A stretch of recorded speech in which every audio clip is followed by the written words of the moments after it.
Welcome back. I am Sanjay sir, SK coaching centre बुलाऊँ आप सभी को my YouTube channel education life RST में स्वागत है। चलिए आज हम लोग देखने वाले हैं 10 क्लास के पहला पाठ फिजिक्स यानी भौतिकी। पहला पाठ का नाम है प्रकाश के परिवर्तन तथा अपवर्तन। आइए पहला क्वेश्चन की ओर चलते हैं। पहला क्वेश्चन कह रहा है कि प्रकाश की किरण गमन करती है। तो प्रकाश की किरण गमन करती है, कहाँ करती है भाई? तो सीधी रेखा में गमन करती है। इसका ऑप्शन ए हो जाएगा। ठीक है, नेक्स्ट आगे देखेंगे। तो आगे है कि प्रकाश का वेग न्यूनतम होता है। तो प्रकाश का वेग न्यूनतम होता है, तो प्रकाश का वेग हमेशा न्यूनतम कांच में होता है, यानी इसका ऑप्शन हो जाएगा डी। चलिए ठीक है, अगला क्वेश्चन की ओर बढ़ रहे हैं। कह रहे कि मोटर गाड़ी के चालक के सामने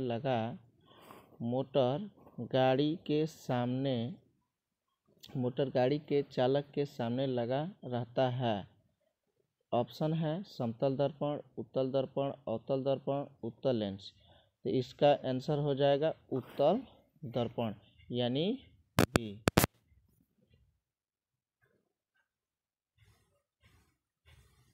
बी।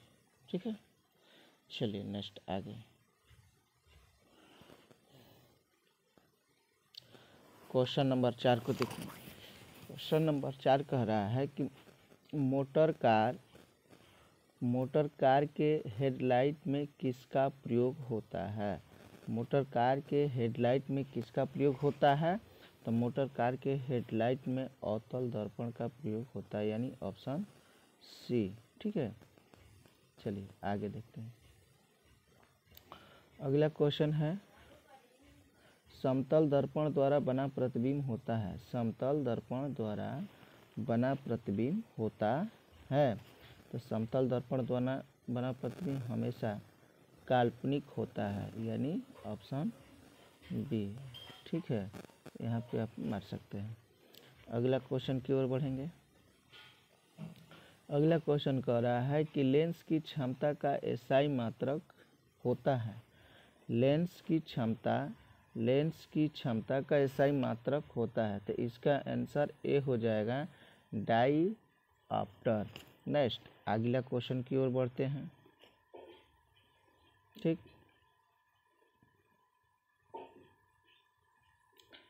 कह रहा है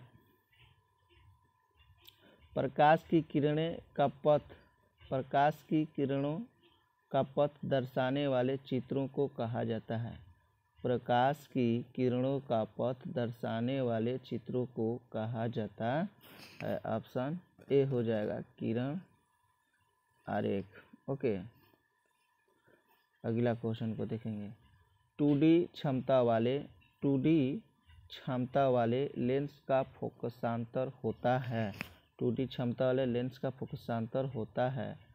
आंसर हो जाएगा डी 50 सेमी। नेक्स्ट अगला क्वेश्चन को देखेंगे। किसी उत्तल लेंस का फोकसांतर 50 सेमी है तो उसकी क्षमता होगी कितना प्लस 2D। अगला क्वेश्चन की ओर बढ़िए। कह रहा है कि प्रकाश के किरणों के समूह को कहते हैं। प्रकाश के किरणों के समूह को कहते हैं। तो प्रकाश के किरणों के समूह को किरण पुंज कहा जाता है। ऑप्शन हो जाएगा आपका बी। ओके, अगला देखेंगे। कह रहा है उत्तल लेंस की क्षमता होती है। उत्तल लेंस की क्षमता हमेशा धनात्मक होती है, यानी ऑप्शन आपका बी। ओके, अगला देखेंगे। अवतल लेंस की क्षमता होती है। अवतल लेंस की क्षमता होती है। तो अगर उत्तल लेंस की धनात्मक होती है तो अवतल लेंस की ऋणात्मक हो जाएगा। ऑप्शन आपका ए हो जाएगी। ठीक है, अगला क्वेश्चन की ओर बढ़ेंगे। उत्तल लेंस को कहते हैं, तो उत्तल लेंस को अपसारी लेंस कहते हैं और अवतल लेंस को अभिसारी लेंस कहते हैं। यानी अभी इसका आंसर हो जाएगा ए। ठीक, अगला क्वेश्चन की ओर बढ़ते हैं। देखिए ऊपर मिला था उत्तल, अब मिल गया अवतल। तो अवतल अगर उत्तल का अभिसारी है तो अवतल लेंस का अपसारी हो जाएगा, यानी इसका ऑप्शन हो जाएगा सी। ठीक है, आगे देखिए।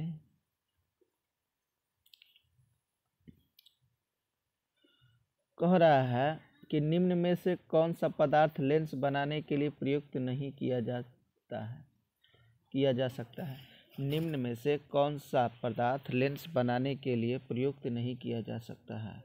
आंसर हो जाएगा मिट्टी, ऑप्शन नंबर डी। क्या बात है हमारे भाई, जो हमारे चैनल पर नए हैं भाई जुड़ जाएं जल्दी से।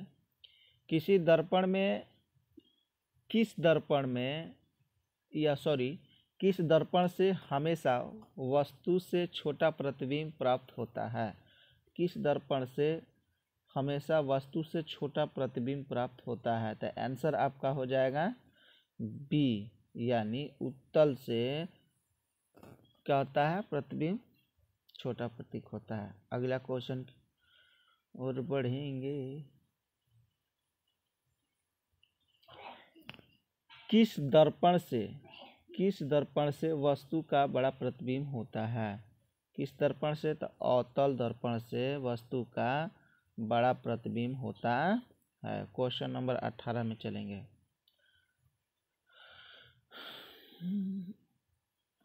प्रकाश के परावर्तन के कितने नियम हैं। तो प्रकाश के परावर्तन के 2 नियम हैं। कितना, 2।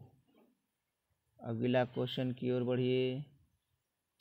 जब प्रकाश की किरण हवा में कांच में प्रवेश करती है, जब प्रकाश की किरण हवा से कांच में प्रवेश करती है तो मुड़ जाती है। कैसी भैया, तो अभिलंब के निकटम, ऑप्शन नंबर बी। ओके, अगला देखेंगे। कहा है कि फोटोग्राफी कैमरा का अभिदृश्य होता है। फोटोग्राफी कैमरा का अभिदृश्य होता है। तो इसका आंसर हो जाएगा ए, उत्तल लेंस का प्रयोग किया जाता है फोटो खींचने के लिए। उत्तल लेंस हमेशा बड़े वस्तु को छोटा दिखाई देता है। ओके, अब यही अवतल हो जाएगा तो बड़ा दिखाने लगेगा। तो कैमरा उतना बड़ा है नहीं कि उतना एडजस्ट कर पाएगा। ठीक है, नेक्स्ट आगे क्वेश्चन को देखेंगे। कह रहा है कि साइड मिरर के रूप में प्रयुक्त होता है। तो इसका आंसर हो जाएगा बी, उत्तल लेंस। अगला देखेंगे क्वेश्चन। कह रहा है कि एक अवतल दर्पण की फोकस दूरी 10 सेमी है तो उसकी वक्रता त्रिज्या होगी। तो उसकी वक्रता 2D पढ़े थे, तो 1D यानी डायप्टर का मान दे ही दिया है, तो 2D, तो 2 गुणे 10, तो कितना हो जाएगा भाई, 20, यानी ऑप्शन नंबर बी। अगला क्वेश्चन को देखेंगे।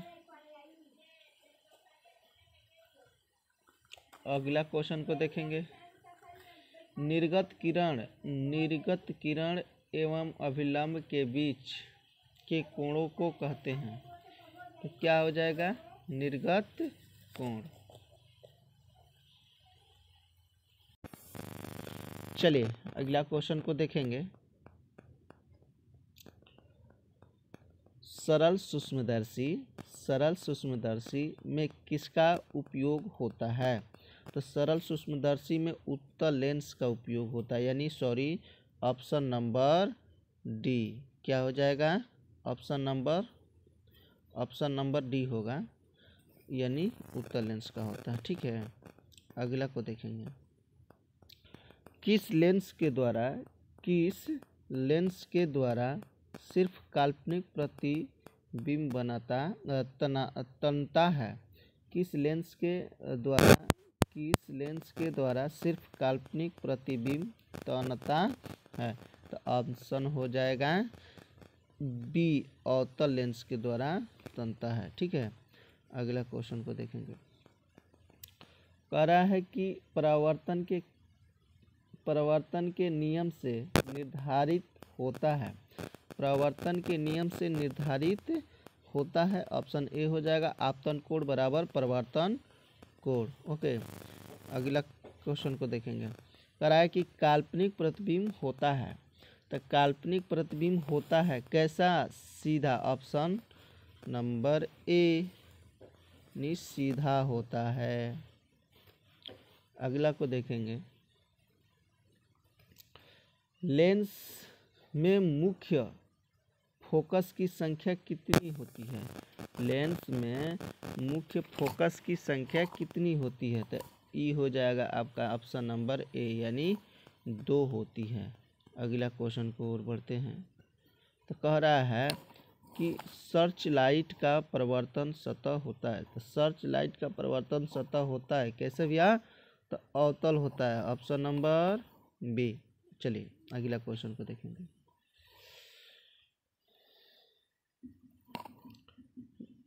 दाढ़ी बनाने में, जो दाढ़ी होता है, दाढ़ी बनाने में कौन सा दर्पण प्रयुक्त होता है? तो आपका ये हो जाएगा ऑप्शन नंबर सी, अवतल दर्पण का प्रयोग किया जाता है। वो नॉर्मल होता है लेकिन अवतल ही होता है। सही से दिखने में समतल लगेगा लेकिन क्या है ना कि अवतल ही होता है। देखेंगे शीशा में तो एक एक एक एक पीछे तो दिखते ही रहता है बहुत ज़्यादा। अगला को क्वेश्चन देखेंगे।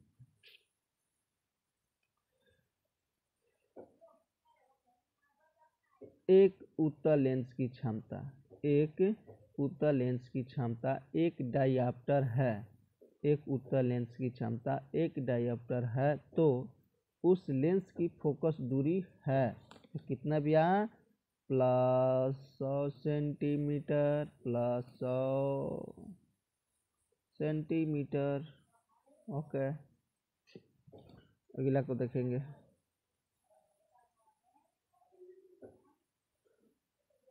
किसी गोलीय दर्पण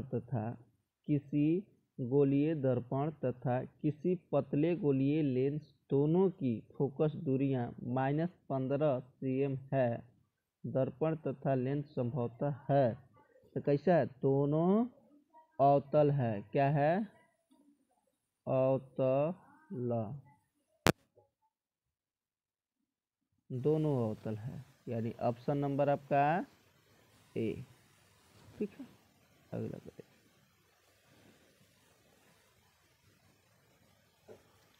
प्रकाश के अवतल प्रकाश के अपवर्तन के कितने नियम हैं? अपवर्तन के 2 नियम हैं। कितने हैं? 2, ऑप्शन नंबर बी। अगला को देखेंगे। नेक्स्ट अगला को देखेंगे। किसी माध्यम में अपवर्तनांक का मान होता है। किसी माध्यम में अपवर्तनांक का मान होता है तो इसका आंसर हो जाएगा साइन आई बटा में साइन आर यानी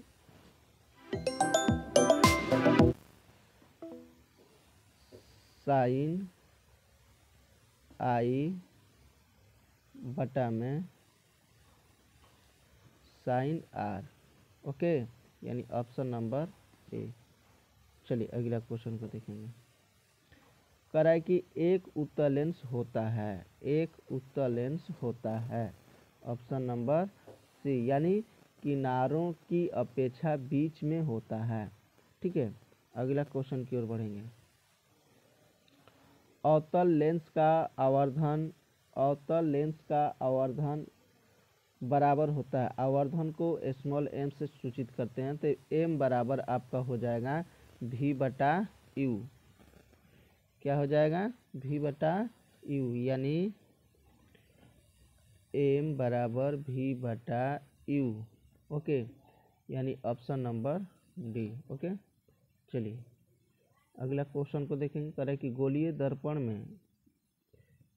दर्पण में फोकसांतर एवं वक्रता त्रिज्या के बीच संबंध है तो इसका ऑप्शन हो जाएगा आर बराबर 2f है।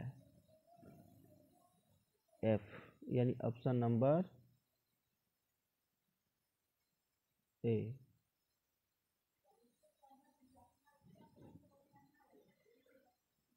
नेक्स्ट, सोलर कुकर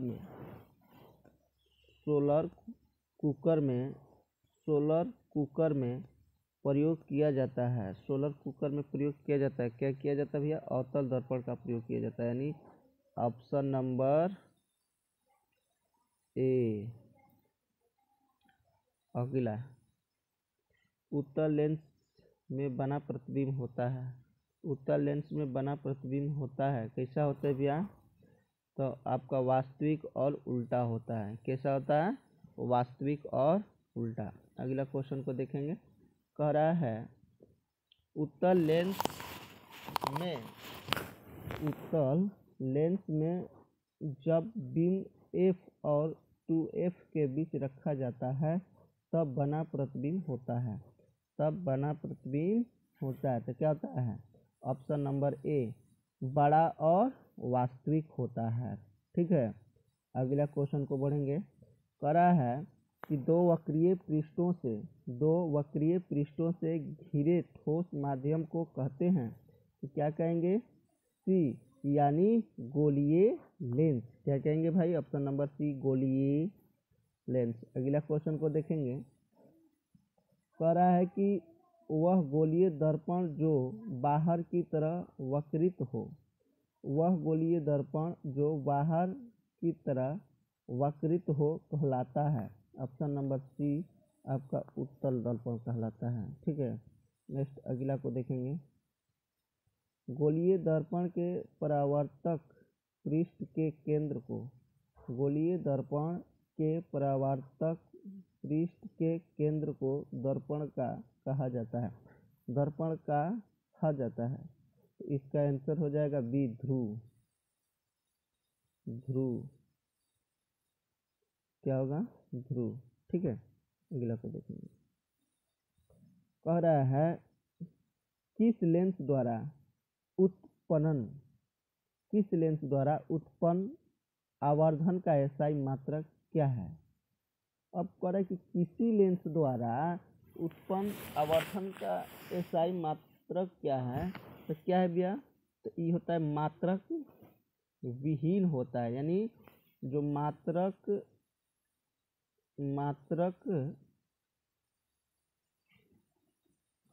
विहीन होता है, तो वैसे सबका मान एक होता है, तो इसका ऑप्शन नंबर डी हो जाएगा। ठीक है, लेंस, लेंस के केंद्रीय बिंदु को कहते हैं, तो लेंस को केंद्रीय बिंदु को प्रकाशिक केंद्र कहते हैं, ये ऑप्शन नंबर बी। ठीक है, किसी शब्दकोश में पाए गए छोटे अक्षरों को पढ़ते समय आप निम्न में से कौन सा लेंस पसंद करेंगे, तो ऑप्शन हो जाएगा डी, क्या होगा, ऑप्शन हो जाएगा डी। ठीक, 5 सेमी फोकस दूरी का उत्तल लेंस, क्या होगा, 5 सेमी फोकस दूरी का उत्तल लेंस। ठीक है, अगला को देखें, इनमें से कौन दर्पण का सूत्र है, इनमें से कौन दर्पण का सूत्र है, तो देखिए इसमें से 47 क्वेश्चन का ए है, लेकिन देखिए क्या होता है सूत्र, आपको इसमें दिया है 1/v प्लस 1/u बराबर होता है 1/f। ओके, यानी ऑप्शन नंबर ए। अगला क्वेश्चन करा कि गोलीय दर्पण का वक्रता केंद्र को, गोलीय दर्पण का वक्रता केंद्र को किस अक्ष से निरूपित किया जाता है, तो ऑप्शन हो जाएगा ए, यानी सी अक्ष से निरूपित किया जाता है, सी, ऑप्शन सी अक्ष से निरूपित किया जाता है। ठीक है, अगला को देखेंगे, निर्गत में प्रकाश की छाल है, निर्वात में प्रकाश की छाल है, तो इसका ऑप्शन हो जाएगा ए, यानी 3 × 10⁸ मीटर सेकेंड होता है, प्रति मीटर सेकेंड। ओके, अगला को देखेंगे। दंत विशेषज्ञ मरीजों के दांतों का बड़ा प्रतिबिंब देखने के लिए किस दर्पण का उपयोग करते हैं?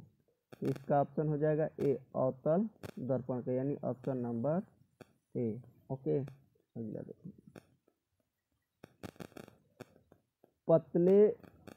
पतले लेंस की आवर्धन क्षमता होती है, कम होती है, ऑप्शन ए। आवर्धन क्षमता घटती है, ये कम होती है। नेक्स्ट, मोटे लेंस की आवर्धन क्षमता होती है, अधिक होती है। अगला को देखेंगे।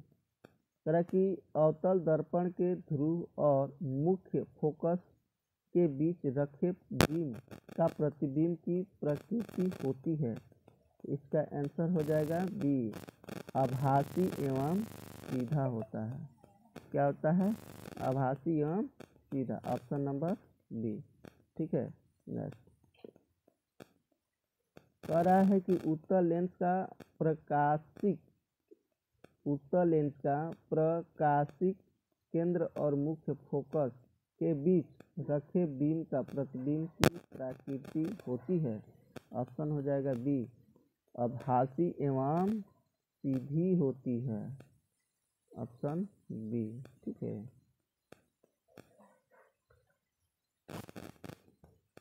अवतल दर्पण के मुख्य फोकस पर रखे बीम का प्रतिबिंब की स्थिति होती है, तो इसका हो जाएगा सी, अनंत पर। ठीक है, अगला उत्तल लेंस के मुख्य फोकस पर रखे प्रतिबिंब की स्थिति होती है, तो इसका हो जाएगा सी, अनंत पर। ठीक है,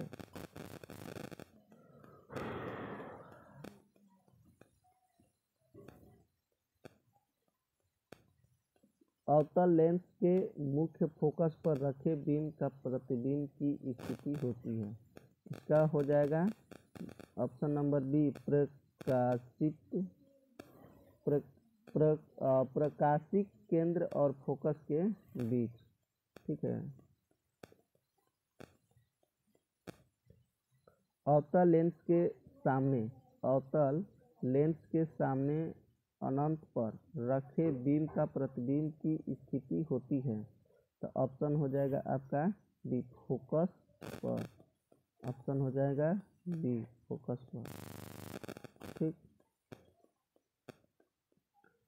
क्वेश्चन नंबर 59 को देखेंगे। कह रहा है कि अवतल दर्पण के सामने अनंत पर रखे बीम का प्रतिबिंब की स्थिति होती है, तो स्थिति होती है कैसा भाई? फोकस पर। कहाँ होगा? फोकस पे। अगर फोकस नहीं मिलेगा तो कैसे होगा, है ना? बीम।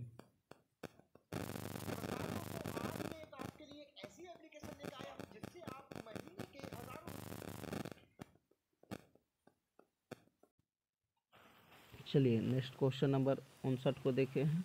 क्वेश्चन नंबर 60 को देखें। करें कि लेंस के प्रकाशिक केंद्र से गुजरने वाली प्रकाश किरणें अवतल के पश्चात 7 रंगों में विभक्त हो जाती है, यानी ऑप्शन हो जाएगा आपका बी।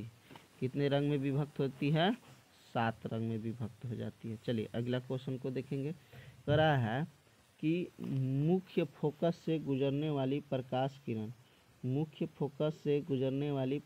किरण उत्तल लेंस से अपवर्तन के पश्चात निर्गत किरण मुख्य अक्ष से समानांतर जाती है, यानी ऑप्शन हो जाएगा आपका बी। ठीक है, अगला क्वेश्चन को देखेंगे।